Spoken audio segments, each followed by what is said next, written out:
a considerar Mateo capítulo 9, versículos 27 al 31, ¿sí? Y el verso dice de la siguiente manera: pasando Jesús de allí, le siguieron dos ciegos, dando voces y diciendo: ten misericordia de nosotros, hijo de David. Y llegando a la casa, vinieron a él los ciegos, y Jesús les dijo: ¿creéis que puedo hacer esto? Ellos dijeron: sí, Señor. Entonces les tocó los ojos, diciendo: conforme a vuestra fe os sea hecho. Y los ojos de ellos fueron abiertos. Y Jesús les encargó rigurosamente, diciendo: mirad que nadie lo sepa. Pero salidos ellos, divulgaron la fama de él por toda aquella tierra. Oremos una vez más, por favor. Padre, en esta mañana hemos abierto la Escritura y hemos leído, Señor, parte de tu revelación, esta revelación autoritativa, esta revelación infalible, inerrante, a la cual nos sometemos. Y rogamos, Señor, que nos ayudes a que nuestra mente y nuestro corazón sean, Padre Celestial, tierras fértiles. Ayúdame a mí, Espíritu de Dios, como el expositor, a no separarme de lo que ha sido revelado en su intención original, y que podamos, Padre Celestial, ser todos edificados. Amén y amén. Muy bien, esta es una narrativa más de Mateo, ¿sí? Mateo sigue narrando los hechos en alguna medida cronológicamente. Primero pasó esto, después pasó aquello. Y de nuevo Mateo no deja de salpicar, no deja de pintar de un color redención estos sucesos, ¿sí? A la vista de los lectores muy simples, ¿no? De que solo leer, sí, pues pasó esto, tal vez no es tan evidente, y por eso es necesaria la exposición del texto, el análisis un poco más profundo, para que entendamos que definitivamente Mateo no deja de contar la historia de la redención. Pareciera ser que esto es aún más evidente que el simple hecho de que dos personas que no miraban de repente empezaron a ver. La historia de la redención sigue su curso, ¿sí? Esta es la historia central. La petición, por ejemplo, de misericordia es correcta de parte de los ciegos. Los ciegos se admiten culpables delante del Señor y entienden que lo que necesitan es misericordia debido a su pecado. También identifican a Jesús como el Mesías prometido. Esta es la primera vez que se le llama a Jesús hijo de David, aquel que vendría a reinar y a extender misericordia en la tierra. Si ustedes recuerdan la historia de David mientras él era rey, parte de lo que él hacía era extender misericordia. Algunas veces llegaban personas que de verdad tenían problemas con sus acreedores y David les extendía misericordia. Y este es el hijo de David quien también viene a extender misericordia cuando aparece en la historia. De nuevo, la fe de los ciegos resalta como el instrumento en manos de aquel único que tiene el poder para sanar. El concepto salvífico, de nuevo, está aquí por todos lados, en diferentes palabras, y otra vez como la base para nuestra interpretación. Un poco de contexto: ¿quiénes eran los ciegos o los mendigos? Adelante, por favor, bienvenidos. Tal vez vamos a pedirle a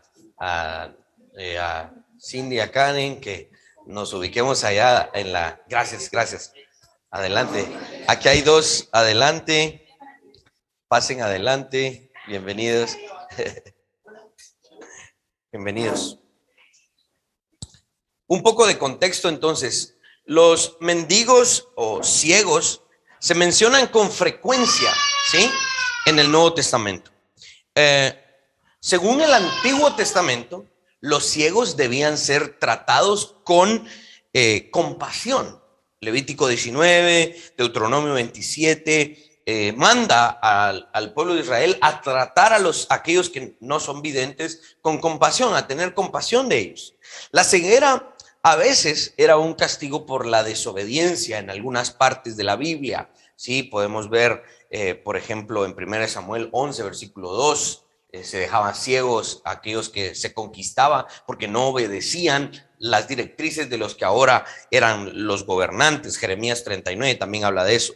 A veces también la Biblia habla de la ceguera como un síntoma natural de la vejez, ¿verdad? Es algo incluso que muchos de nosotros padecemos también, ¿verdad?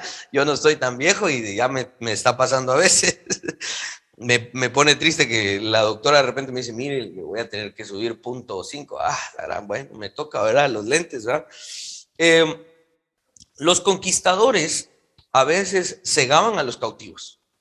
¿Recuerdan aquel último rey de Judá antes de que Nabucodonosor ya se llevara a todos cautivos? El rey Sedequías se endureció su corazón y dijo, yo puedo contra de Nabucodonosor y me lo voy a revelar. Y trajeron a los hijos del rey, imagínense eso, ¿verdad? Trajeron a los mataron enfrente del rey y luego le sacaron los ojos al rey como para decir, este es el último de los eventos que vas a poder ver con tus ojos. La ceguera era provocada de una manera muy brutal, muchas veces por parte de los conquistadores.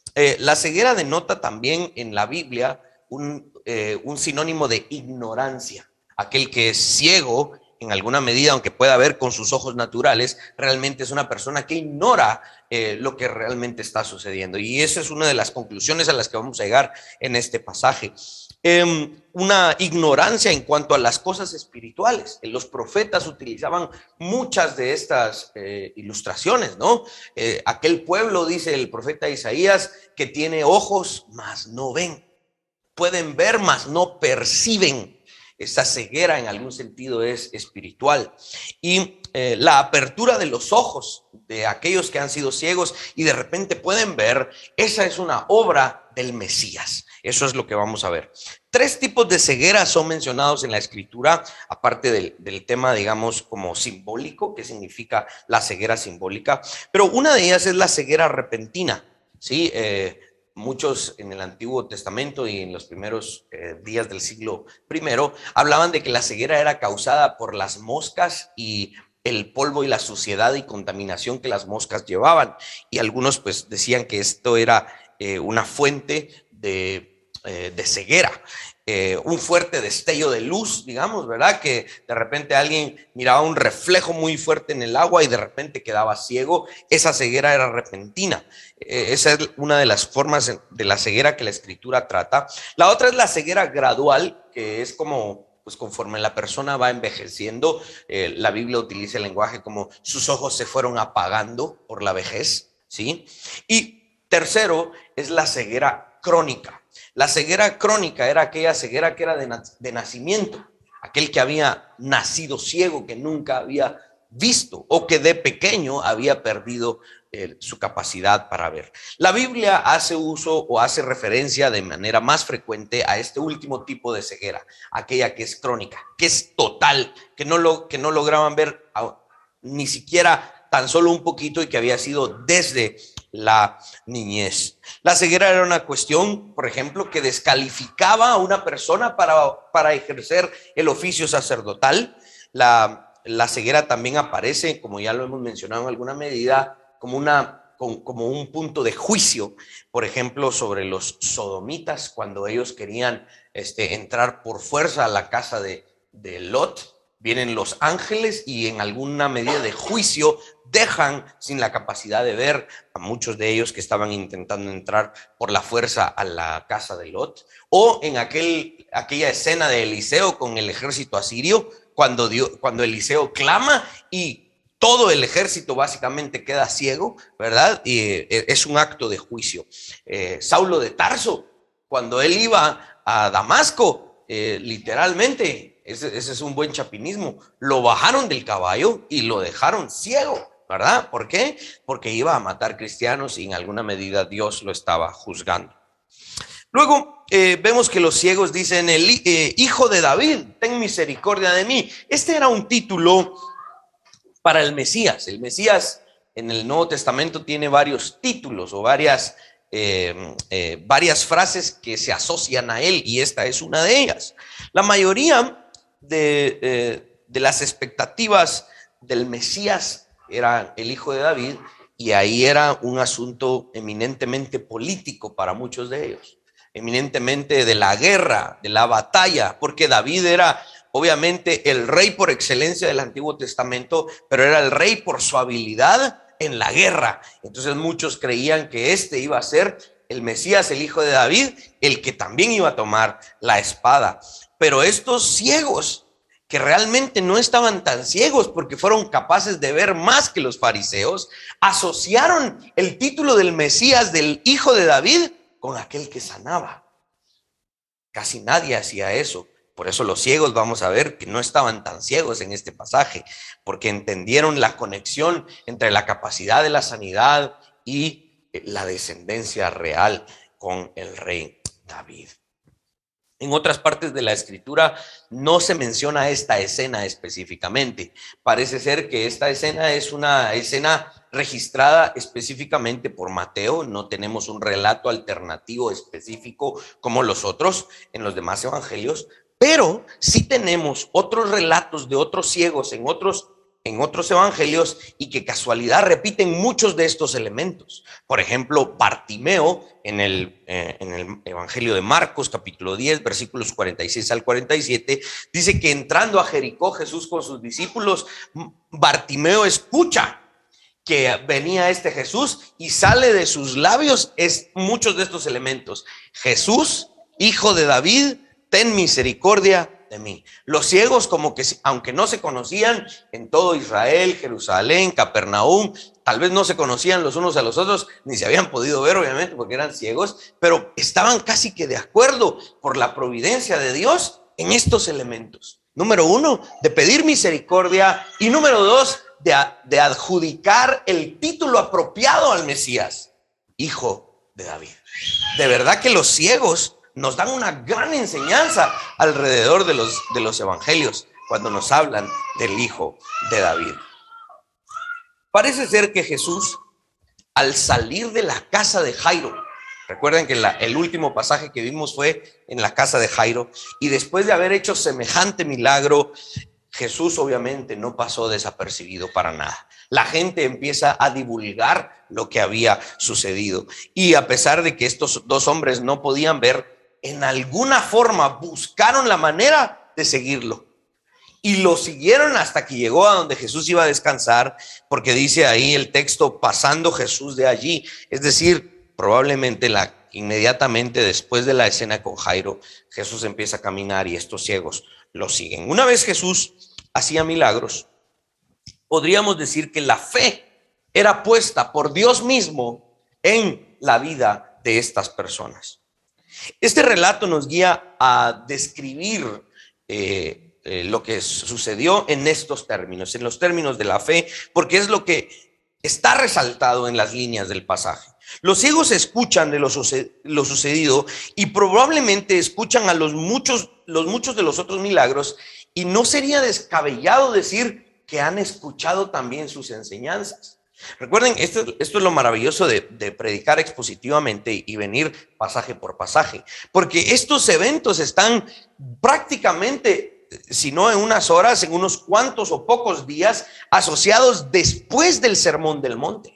El Sermón del Monte, y luego la gente, los leprosos, y en el camino el centurión, luego a la casa de Pedro, luego cruzan el lago los endemoniados gadarenos, regresan, los encuentra el escriba con el otro discípulo, y luego van caminando y aparecen estos ciegos. Esto está relacionado, viene uno después del otro, ¿sí?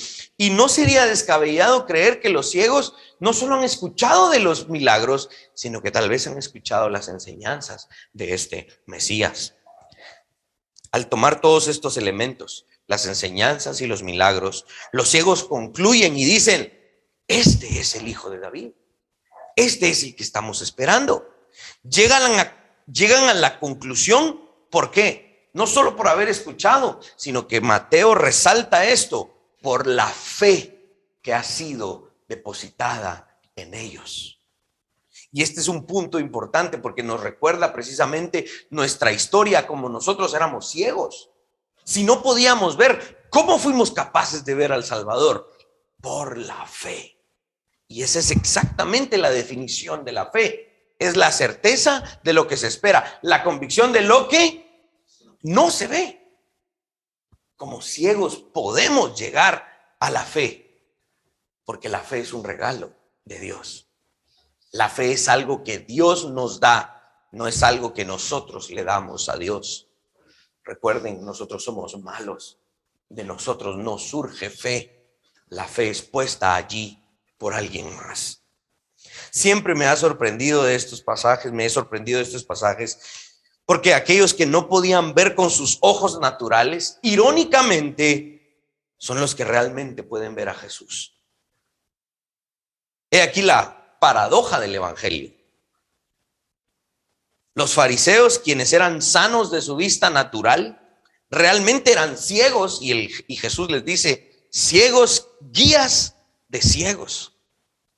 Pero los ciegos, imposibilitados de su vista natural, eran los que realmente podían ver al Hijo de Dios.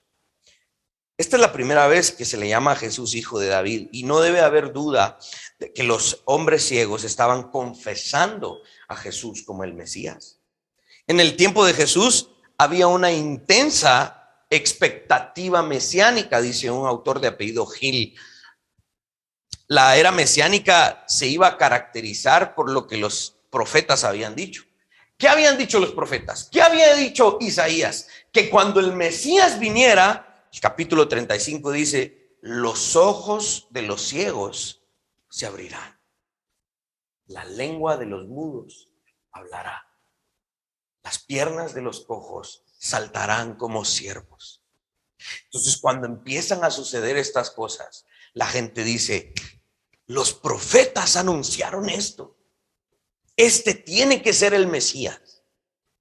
Porque los profetas lo dijeron y porque la fe ha sido un regalo para ellos. Tal como lo mencionábamos al inicio, los ciegos se admiten pecadores, ¿sí? Y esa es la perspectiva correcta del ser humano cuando venimos delante de Dios.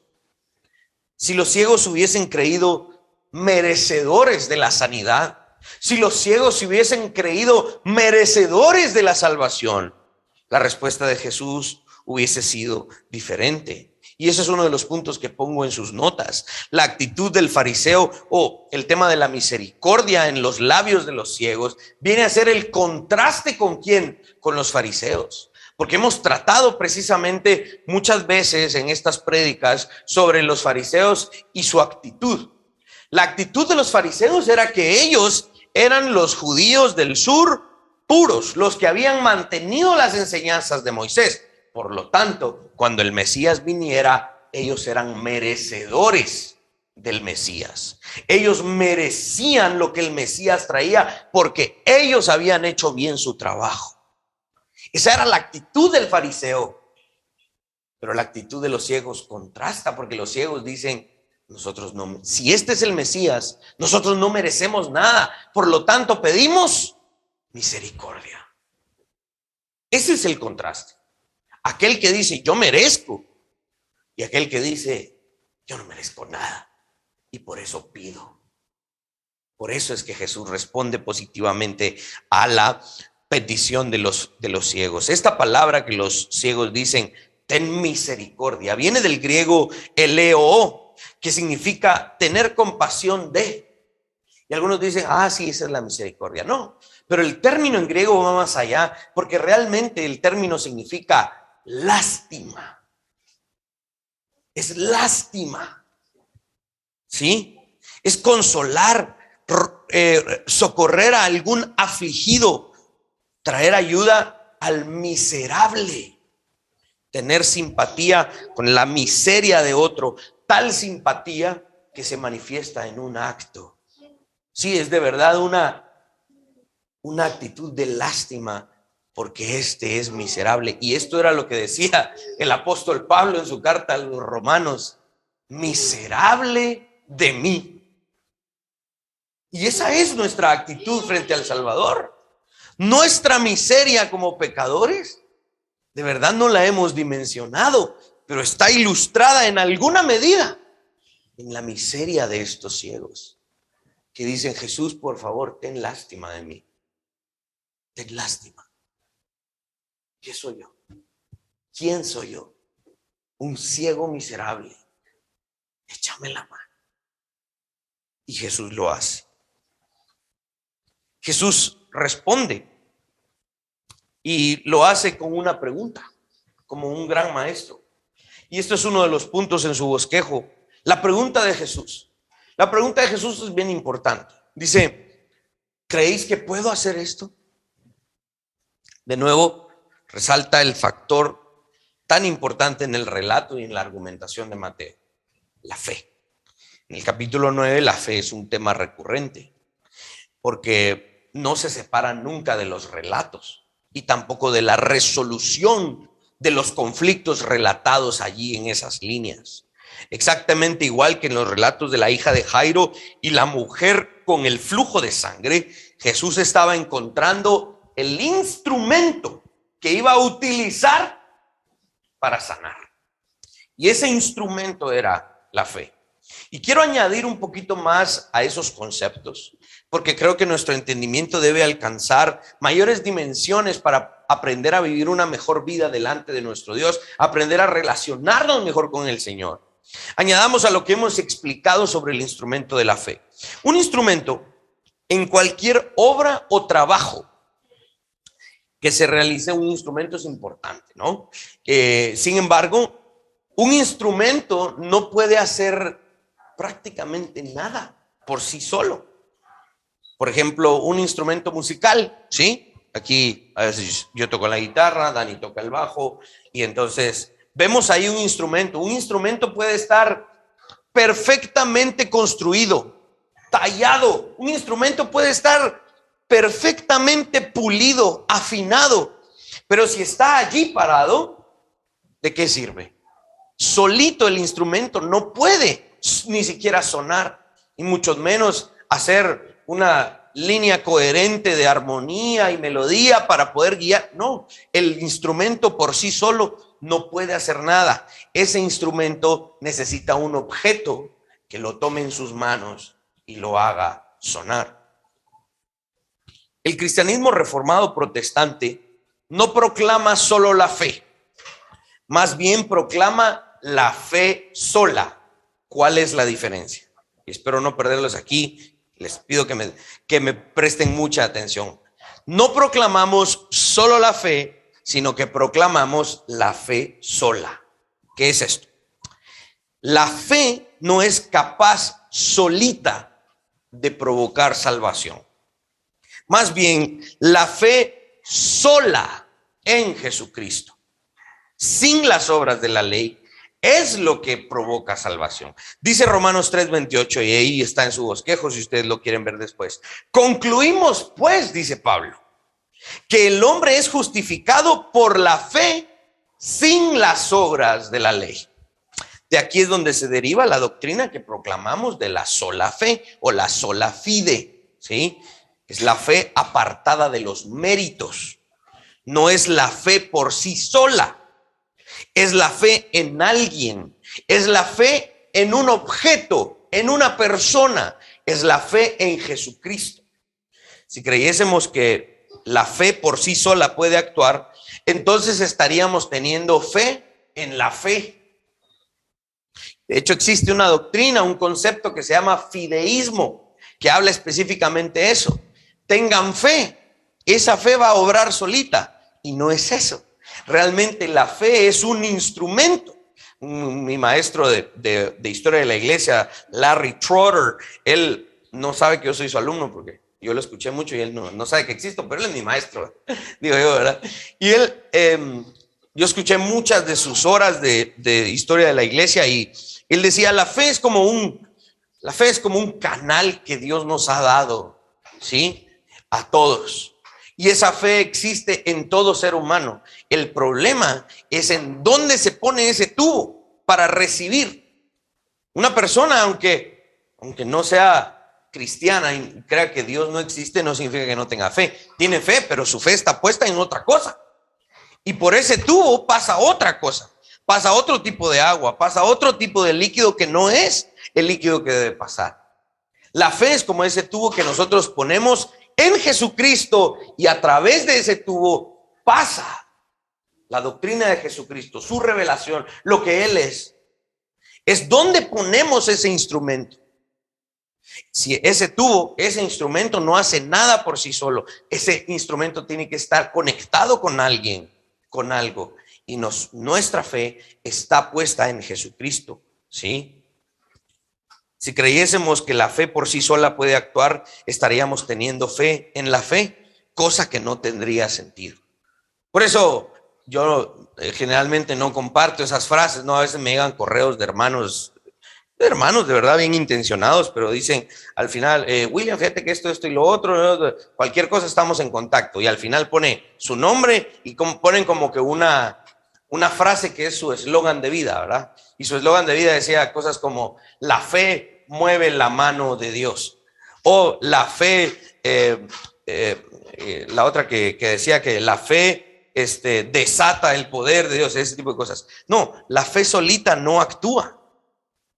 La fe es un instrumento en alguna medida estático que necesita ser tomado por alguien para que haga.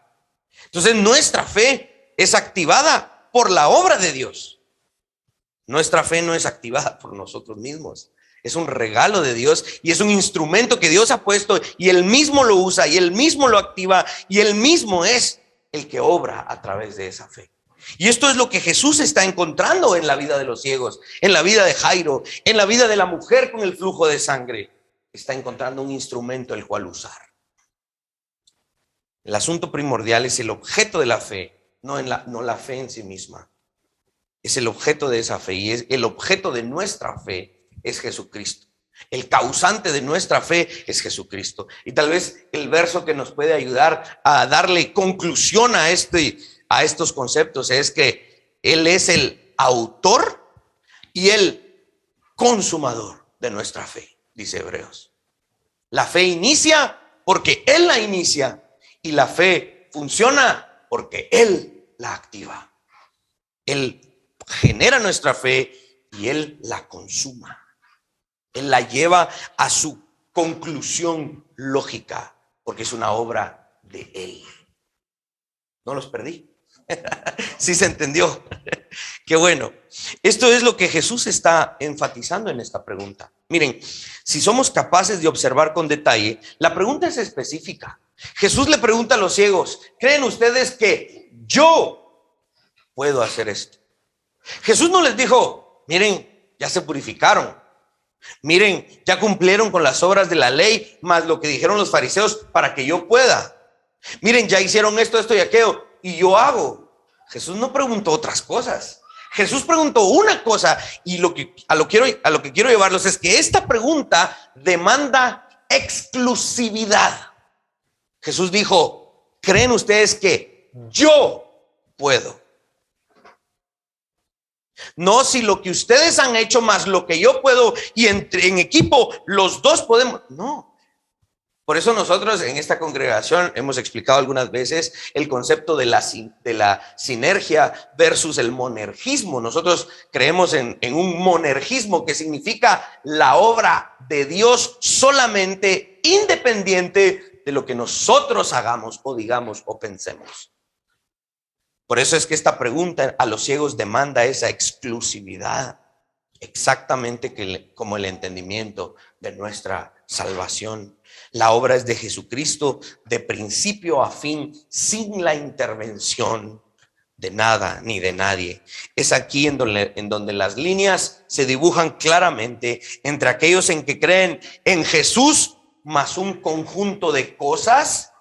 Dígase el catolicismo, ¿no? Que cree que sí, hay que creer en Jesús, pero hay que bautizar, más los santos óleos, más esto, más esto. El conjunto de todo esto es la salvación. Nosotros decimos: no, es la fe en Jesucristo sin las obras de la ley.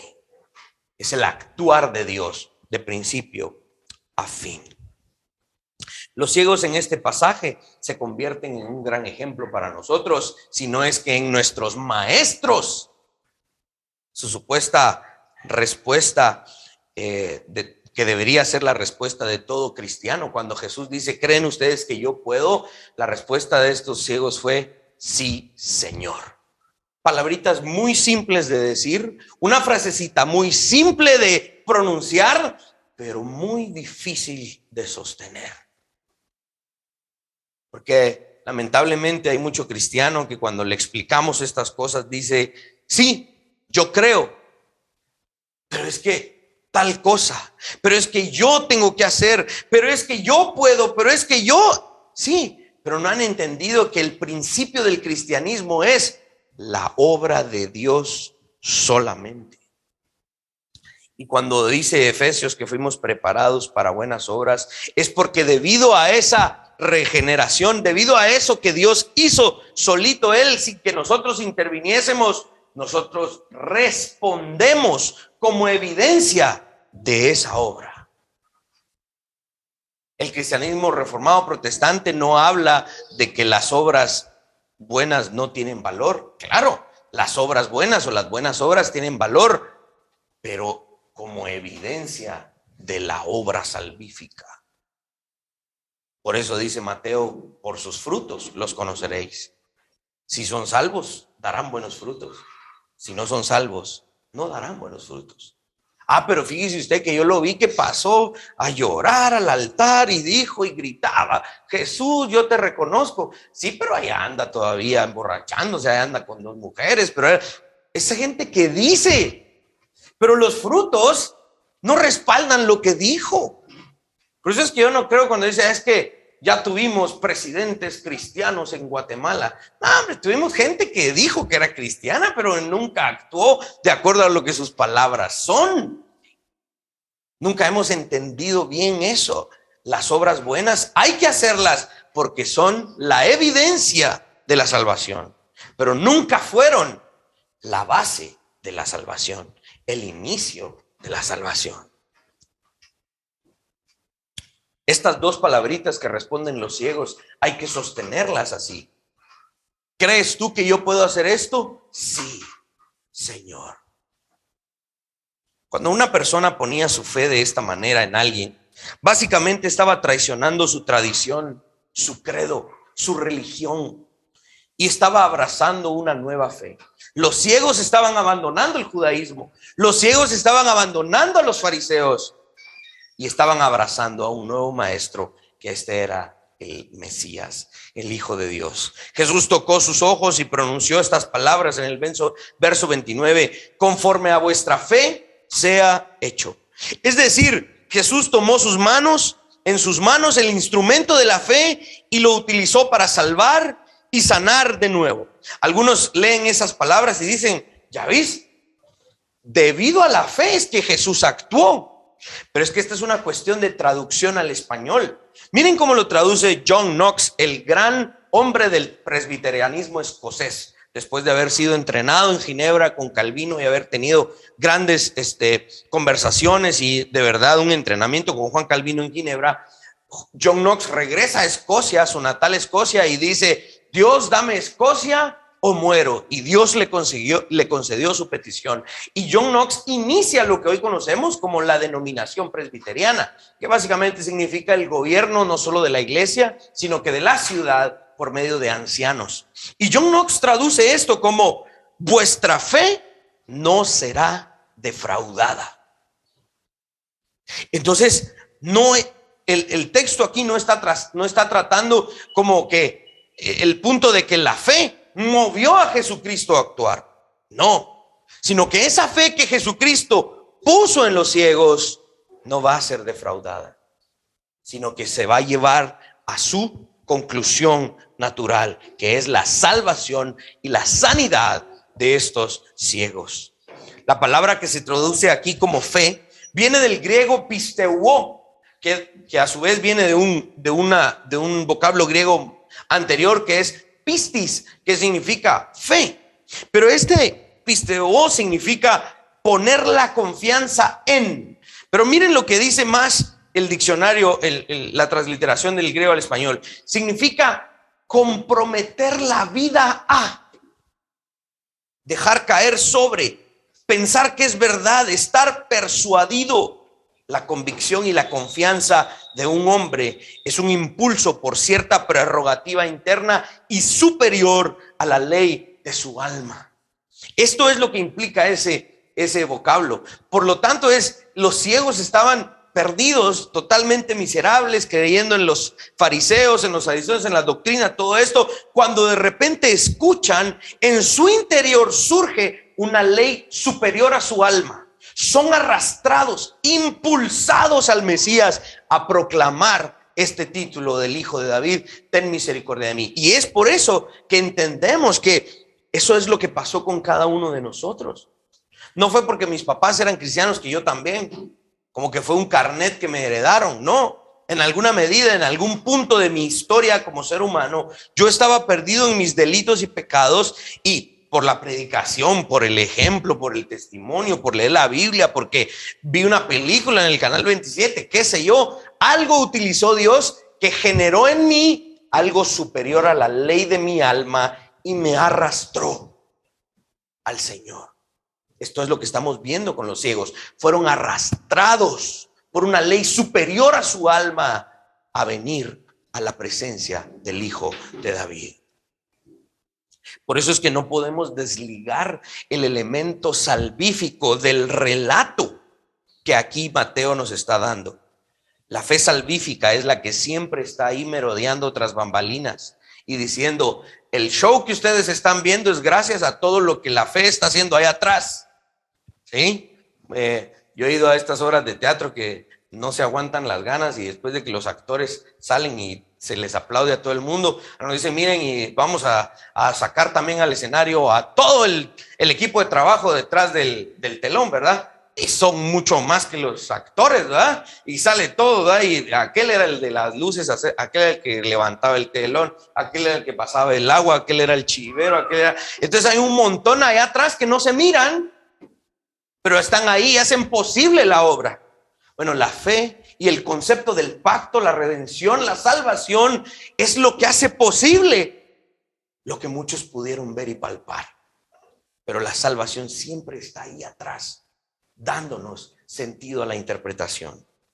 ¿Cuál fue el resultado? Los ojos de estos hombres fueron abiertos. En otras palabras, esto no hubiese sido posible de otra manera, solo por la fe en Jesucristo.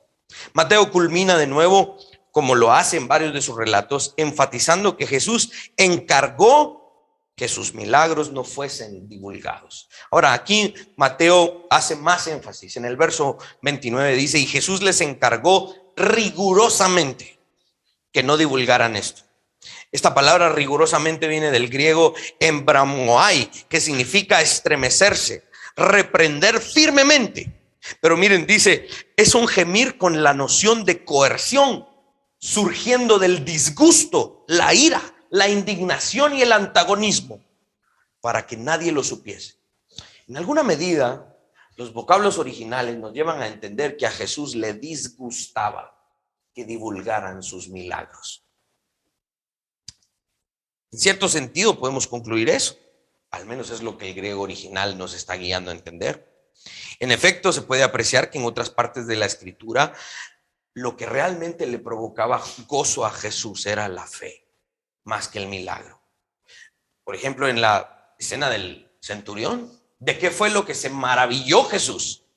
De la fe. El milagro que sucedió, que hizo en el siervo del centurión, no fue lo que le causó gozo a Jesús. Le maravilló la fe de este hombre. Y este ha sido un problema en el cristianismo, y si en alguna medida ha sido en medio de nosotros, que hoy se ha corregido, que a nosotros nos satisfaga y nos provoque mayor admiración la fe que lo que haya sucedido. Se levantó de la silla de ruedas, se le curó la pierna, se le curó el cáncer, se le curó esto, que hizo aquello y pasó este milagro y el otro. Qué bueno, gloria a Dios, pero que nos maravillemos más de la fe de la gente. Porque si a nosotros nos llama más la atención lo que a Jesús le disgustaba, tenemos entonces un serio problema. ¿Cómo aplicamos esto? Al fin llegamos a la aplicación. Un gran teólogo llamado J.C. Riley nos regala una muy bonita aplicación. Dice, y ahí lo puse en sus notas, una sólida fe en Jesucristo puede ser encontrada algunas veces en donde menos se espera. Y vamos de nuevo a la evangelización y al discipulado. En efecto, en las personas que menos nos imaginaríamos se encuentra una fe en Jesús. Las personas que no nos parecen tan buenas candidatas como para venir a la fe en Jesucristo pueden ser las personas que respondan efectivamente al llamado de salvación. Algunos de nosotros, si no es que todos nosotros, cabemos en ese grupo. Yo no era un candidato para venir a la fe. Patojo, malcriado. Lo tenían que amarrar a un palo y mi mamá se entraba a orar mientras me dejaba amarrado porque no había modo que me calmara. De los primos de la familia, yo era uno de los peores. De plano se va a perder. Y de repente, por ahí, sucedió que le gustó el tema de la Biblia. Ve pues, ¿quién se lo iba a imaginar? El peor candidato para venir a la fe es el que respondió. ¿Quién iba a decir que un par de ciegos miserables iban a reconocer a Jesús como el Hijo de Dios? ¿Quién se iba a imaginar eso? Miren, nunca pensemos que una persona no está lista para venir a Cristo debido a la situación que nuestros ojos perciben. Sea que esté en extrema pobreza o esté acomodada en las más grandes riquezas de este mundo, dice J.C. Riley, la gracia es más fuerte que las circunstancias. Yo lo experimenté con mi señor padre, varias veces les he contado la historia. Era un hombre duro, que se había alejado y que en alguna medida me incitaba a creer que Dios no existía. Recuerdo que a veces me decía, mira, todo lo que yo tengo es porque yo trabajé. No es gracias a Dios. Una persona así de dura y de fuerte, cuando viene Dios y le toca la salud, yo lo vi quebrantarse. Y aún ahí dije yo, este señor no va a hacer caso a Dios, pero lo hizo. Y esos últimos 8 meses de su vida fue una carrera de gracia en donde yo vi cómo Dios literalmente lo arrastró en medio de su enfermedad y hasta el día de su tumba. Vimos cómo la gracia de Dios lo transformó. El peor candidato que ustedes pudieran imaginarse a los ojos de Dios es el mejor probablemente. En otro sentido, la sanidad de la ceguera podría ser un anuncio de la iluminación de nuestro entendimiento, como la sanidad de nuestra ceguera espiritual. La sanidad de nuestra ceguera espiritual es porque la sabiduría de Dios ha llegado a nuestra vida, a nuestra mente y a nuestro corazón. En cierta medida, esto puede ser un asunto gradual, ¿no? Conforme avanzamos en el entendimiento de la palabra de Dios y obedecemos la palabra de Dios, nuestra visión espiritual se va refinando hasta que llegue el día en que veamos claramente al Hijo de Dios en todo su esplendor, gloria y majestad. Cuando nacimos de nuevo, nuestra vista espiritual nos fue devuelta. Pero nuestra vista espiritual viene en un proceso de refinación. La sanidad de nuestra ceguera espiritual es por medio de la fe. Y la fe viene, dice, por el oír la palabra de Dios. Conforme nos exponemos más a la revelación, a la exposición del texto, nuestra mente, nuestra ceguera espiritual va cediendo y vamos viendo mejor ¿a quién? Al Hijo de Dios. Constantemente la revelación, en cierto sentido, va iluminando la forma en la que vemos al Creador. Hay un himno muy antiguo que de hecho su historia es, debido a que es tan antiguo el himno, su historia es muy difícil de rastrear, pero sí se sabe con certeza el por qué su letra y melodía fueron compuestas, y este himno aún sobrevive a pesar de ser uno de los más antiguos. La historia de este himno se remonta al siglo VI, en la historia de un adolescente llamado Patricio, y este himno se llama Sé tú mi visión. Y está inspirado en la historia de este adolescente porque Patricio, ya por el siglo VI, en su natal Inglaterra, en Gran Bretaña, fue secuestrado y raptado por piratas y lo llevaron a tierras lejanas en Irlanda y lo esclavizaron hasta cuando ya llegó a ser adulto. Cuando llegó a ser adulto y regresó a su natal Inglaterra después de haber sido liberado,